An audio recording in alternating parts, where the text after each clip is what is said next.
खुदावंद यीशु की अंजील मुक़द्दस लूका के मुताबिक उसका 5वां बाब 27 से 32 आयत तक। उस वक्त यीशु बाहर गया और लावी नामी एक मुहस्सिल को महसूल की चौकी पर बैठा देखा और उसने उससे कहा, मेरे पीछे हो ले। वो सब कुछ छोड़कर उठा और उसके पीछे हो लिया, और लावी ने अपने घर में उसकी बड़ी ज़ियाफ़त की और वहाँ मुहस्सिलों और औरों की जो उसके साथ खाना खाने बैठे थे बड़ी जमात थी।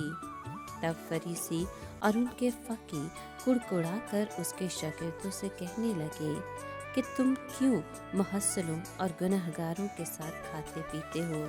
यीशु ने जवाब में उनसे कहा कि तंदुरुस्तों को नहीं बल्कि बीमारों को तबीब की ज़रूरत है। मैं रास्तबाजों को नहीं बल्कि गुनहगारों को तौबा के लिए बुलाने आया हूँ। पाक कलाम के पढ़े और सुने जाने पर खुदावंद की बरकत हो, खुदा का शुक्र हो। अजीज दोस्तों, लावी एक यहूदी महसूल लेने वाला था।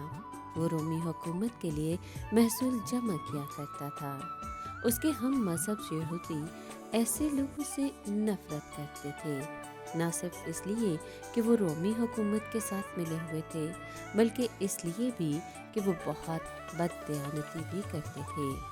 एक दिन जब लावी अपने काम में मसरूफ था, यीशु उधर से गुजरा और उसको अपने पीछे आने यानी अपना पैरों बनने की दावत दी। लावी की बिला तवक्कुफ आमादगी हैरत अंगेज है। वो सब कुछ छोड़कर उठा और उसके पीछे हो लिया।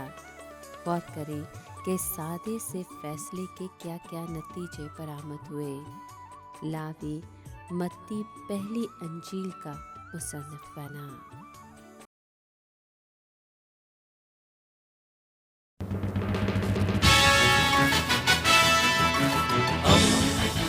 दोस्ती का पैगंबर, रेडियो वेरितास एशिया।